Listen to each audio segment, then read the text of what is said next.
Ang papel sa mga layko diha sa simbahan. Ang mga layko mao ang mga yanong tumutuo nga anda mutahan silang kagalingon aron mo alagad. Mao'y gipanginahanglan karon sa simbahan. Labi na nga midaghan ang katawhan ug midaghan usab ang mga Kristiyanos nga katilingban nga natukod apan gamera kaayo ang mga laykong magsasangyaw nga mutabang sa mga kaparian.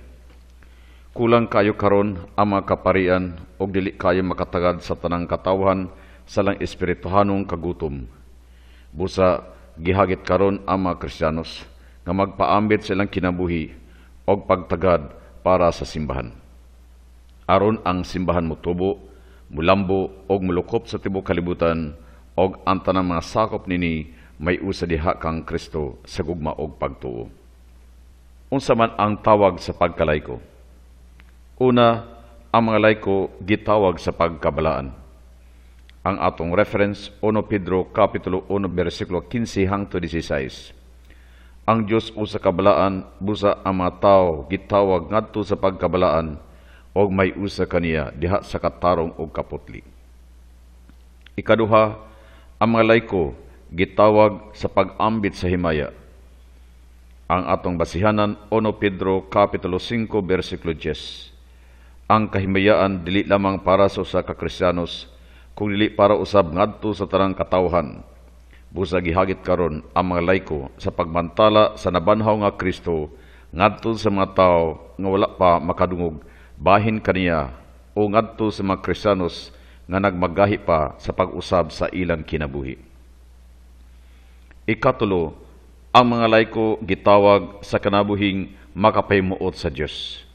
Ang atong basihanan, unang Tesalonika Kapitulo 2, versikulo 12.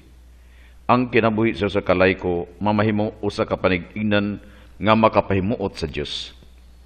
Dili siya mohimo og mga butang nga maoy makapasuko sa Dios kaniya o sa mga butang nga makadaot kaniya og makapabungkag sa iyang relasyon ngadto sa Dios. Ikaapat, ang mga layko gitawag sa kinabuhing mabungahon. Ang atong reference, Buhat Kapitulo 11, versikulo 20 hangtod 21. Ang mga layko gitawag karon sa pagkamabungahon diha sa ilang pagpangalagad, kay ang tawag sa pagkalayko nakaambit sa gimbuhaton ni Kristo, nga mao ang pagkapari, pagkapropita o pagkahari, o tungod niini ang mga layko kabahin karon sa misyon sa simbahan diha sa pagsangyaw. Ikalima, ang mga layko gitawag sa pag-alagad sa ngalan ni Kristo. Ang atong reference, Kulusa Kapitulo 3, versikulo 17. Ang tanang pagpangalagad sa mga layko, wala na'y kahulugan kung sila naglagad diha sa pangalan ni Kristo. Walay kapuslanan ang pag-apil sa tanang kalihukan sa simbahan kung walay Kristo sa ilang kinabuhi o kung walay Kristo sa ilang pagpangalagad. Ikaunom, ang mga layko gitawag sa kanabuhing mapaabsanon. Galatia Kapitulo 5, versikulo 26. Ang atong reference, Galatia Kapitulo 5, versikulo 26. Ang ipasigarbo sa mga layko diha sa ilang pagpangalagad mao si Kristo og dili ang ilang kaugalingon. Ilang ipaubos ang ilang kaugalingon tungod kang Kristo og aron si Kristo maoy makita og mailhan sa katawhan. Ikapito, ang mga layko gitawag sa pagpas-an sa krus. Mateo Kapitulo 16, versikulo 24. Ang krus nga pagapas-anon sa mga layko dili ang kahoy nga krus, kundi ang ilanang mga responsibilidad o mga kakuhan diha silang kaugalingon, pamilya o katilingban. Labi na ang mga responsibilidad nga gihatag kanila sa ilang katilingban, ilang puy-an kini og dili muundang o mubiya niini aron ilang maangkon ang kahimayaan sa katapusang mga adlaw. Ikawalo, ang mga layko gitawag sa pakighiusa kang Kristo. Ang atong reference, 1 Korinto Kapitulo 1, versikulo 9. Ang mga layko may usa diha kang Kristo, pinaagi sa pagpuyo sa iyang pagtulunan, sa pagtubag sa tawag diha sa pagpangalagad, o sa pagpakabuhi diha kang Kristo, din si Kristo na karon ang sentro sa ilang kinabuhi. Unsa man ang tumbong sa pagpangalagad sa mga layko? Una, aron ang mga tao motuo. Ang atong reference, Mateo Kapitulo 5, versikulo 16. Giyawag karon ang mga laiko sa pagpuyo sa ilang kakuhan, isip mga Kristiyanos, pinagi sa pagsaksi sa mensahe sa Ebanghelyo, aron ang mga tao mutuo sa Dios. Apan ko ng ilang pagpadayag sa kinabuhi sa kwahi sa Ebanghelyo, maglisod kayod ang mga tao pagtuo kang Kristo. Ikaduhang tumong sa pagpangalagad sa mga laiko, aron ang mga tao mubiya sa ilang kasalanan. Ang atong reference, Buhat, Kapitulo 13, versikulo 38 hangtod 39. Ang kapasayloan sa mga sala, dili maangkon diha sa pagtuman sa mga balaod ni Moses, kundi dili lamang kang Kristo. Diha lamang kang Kristo ang mga tao makaangkon og kinabuhi, busa isalikway ang kinabuhi makasasala, aron si Kristo may maghari sa kasing-kasing sa tao. Ikatulong tumong sa pagpangalagad sa mga laiko, aron ang mga tao magbago. Ang atong basihanan, kaduhang Korinto, Kapitulo 5, versikulo 15. Ang pagtuo nga nabatunan sa mga tao may muhatod ngadto sa kausaban sa ilang kinabuhi, diha kang Kristo. Si Kristo nagpakamatay tungod sa katawhan, busa kinahanglan, nga tagaan og bilid sa mga tao sa paghalad sa kinabuhi ni Jesus, og dili na sila magpakabuhi, diha silang tawhanong kabubuton og pangandoy. Ang mga laiko karon muhagit sa mga tao sa pag-usab sa ilang kinabuhi. Ikapat nga tumong sa pagpangalagad sa mga laiko, aron si Kristo makit-an sa iyang katawhan. Ang atong reference, Mateo Kapitulo 25, versikulo 42 hangtod 45. Ang pinakataas nga balaod sa Dios mao ang gugma. Ang atong reference, Mateo Kapitulo 22, versikulo 37 hangtod 42. Si Kristo mihatag nining balaura inubanan sa bag-ong kahulugan. Gusto niya nga makita diha sa ubos niyang mga kaigsunan. Gusto niya nga pinaagi sa gugma, mahugpong niya ang tanang katawhan diha kaniya isip usa ka pamilya. Ang gugma mao'y gihimong timaan sa pagkadisipulo diha kang Kristo.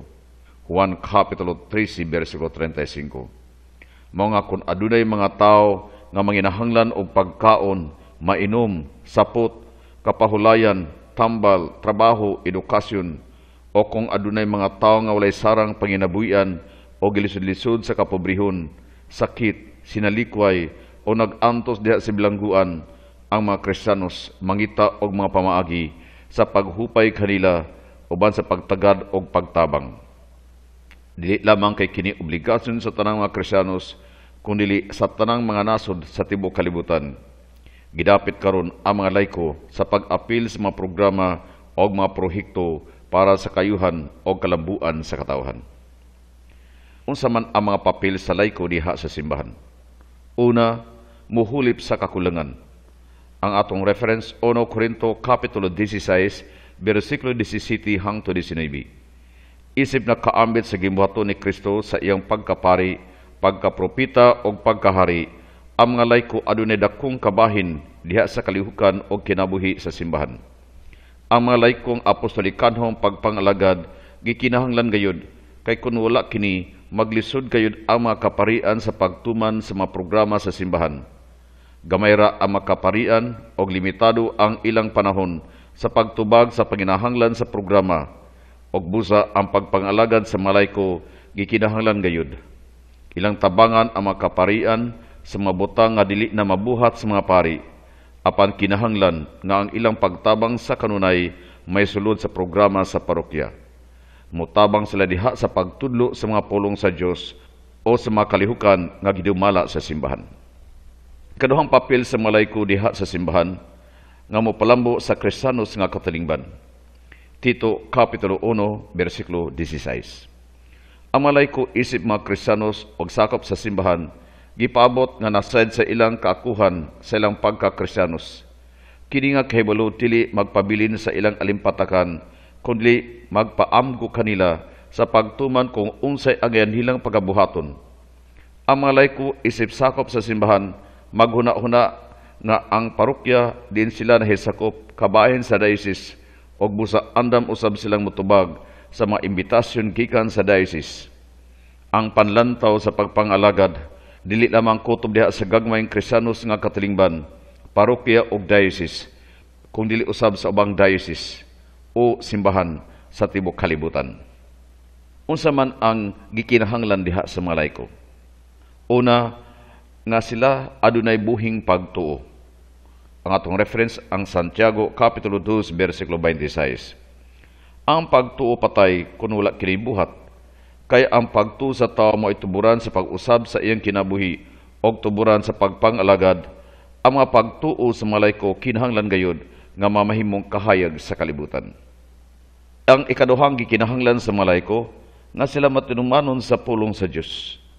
Ang atong reference, Lucas Kapitulo 8, versikulo 15. Ang usa ka laiko nga nakadawat sa gasa sa pagtuo, gilig-on sa mga sakramento o sa mga pagtulun-an sa Ebanghelyo o sa simbahan. Ang mga laiko kinahanglan nga magbaton sa kinabuhing matinumanon sa kabubuton sa Dios, kay pinaagi niini ang mga katawhan madani sa paghigugma sa kamatuoran, kamaayo o sa paghigugma sa simbahan o kang Kristo. Ang ikatulong gikinahanglan diha sa mga laiko nga sila matinabangon. Ang atong reference, Isaiah Kapitulo 41, versikulo 6. Mao kini ang pagpaambit sa kinabuhi sa mga laiko ngadto sa katawhan. Din sila mutuyog sa kahimtang sa kinabuhi, mupuyo uban kanila o mubati sa kaguol. Apan dili kotob dinhi ang ilang responsibilidad. Mangita sila og pamaagi sa pagsulbad niini diha sa simbahanong pamaagi. Ang ikaapat nga gikinahanglan sa mga laiko nga sila motuman silang katungdanan. Ang atong reference, Lucas Kapitulo 17, versikulo 10. Ang mga laiko magpakabana silang papel o motuman sa ilang mga katungdanan, labi na ang pagtukod sa Kristiyanos nga katalingban o sa pagpalambo sa pagtuo. Kung ang mga laiko sa kinasingkasing mualagad sa katawhan o sa kinasingkasing motuman sa ilang mga katungdanan, ang ilang kinabuhi makaagni sa uban sa ilang pagpuyo o pagpanarabaho. Unsa man ang mga pamaagi sa apostolikanhong pagpangalagad? Una, ana diha ang pagkamasaksihon. Ang atong basihanan, ang Juan Kapitulo 4, versikulo 14. Ang pagpangalagad sa mga laiko, gipasika diha sa ilang pagka-Kristiyanos. Ilang saksihan ang ilang pagtuo, din magpakita kini og gugma og paglaom. Kini nga pagpangalagad walay sistema nga pagasundon, kay kini nagadepende sa tagsa-tagsa sa pagtubos sa pinahanglan sa naglain-laing kahimtang.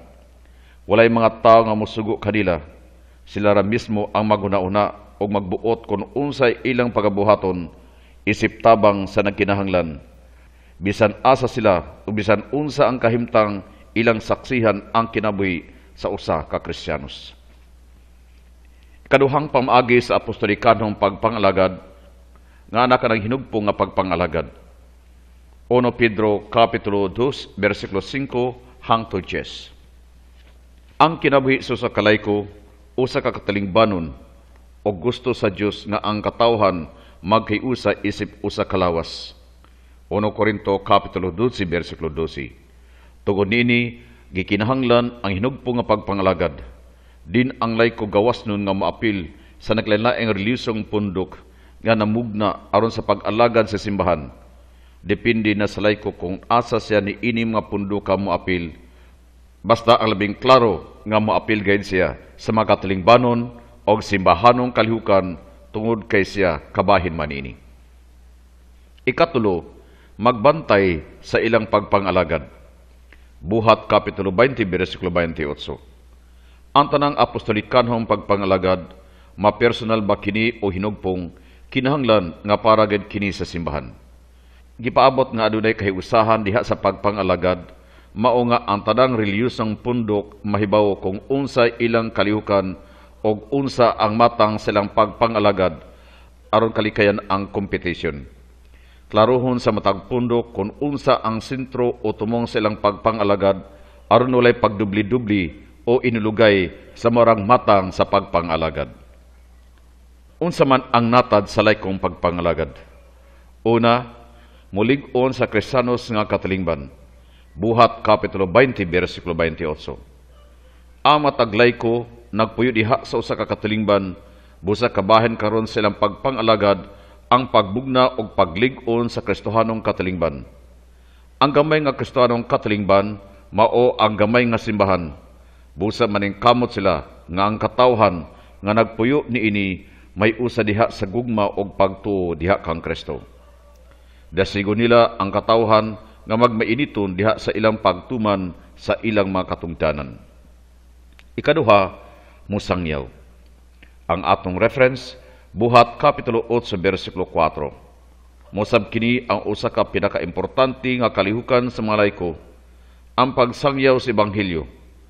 Kulang kayo karon ang mga magsasangyaw og si kinsa pa man karon ang mabuhat niini. Ang pagsangyaw dili lamang kini trabaho sa mga kaparian, kundi trabaho sa tanang mga Kristiyanos. Ang kinabuhi sa matag Kristiyanos mo'y kahayag nga maghatag og kalamdagan sa kinabuhi sa ban og dugang pa sila ang asin nga maghatag og lami sa kinabuhi. Isangyaw sa mga laiko nga ang kinabuhi walay lami kung walay Kristo sa ilang kinabuhi. Isip Kristiyanos, ang kinabuhi sa mga laiko adunay misyonaryo nga kinaya og busa ang matag usa gitawag sa pagkamagsasangyaw. Ikatulong natad sa laikong pagpangalagad nga moapil sa mga reliyosong pundok. Ang mga reliyosong pundok namugna aron sa pagtubag sa pinahanglan sa simbahan. Ang matag pundok adunay tumong o gidapit ang mga laiko sa pag-apil niini. Mga kaigsunan, ang Vaticano II nagmantala sa gitawag nga co-responsibility. Din ang tanang matuuhon, kabahin o kauban diya sa pagpangalagad sa simbahan nga mao ang pagsangyaw, pagtukod o pagpalambo sa Kristiyanos nga pagtuo. Kung walay mga laiko nga kinisingkasing muhalad sa ilang kaugalingon para sa simbahan, maglisod gayud ang mga kaparian sa pagkabot sa tumong pastoral sa parokya. Busa gihagit karon ang mga matuuhon nga daghan pa unta kanila ang andam nga muhalad sa ilang kaugalingon. Daghan anihunon apan jutera ang mga ngani. Mateo Kapitulo 9, versikulo 37.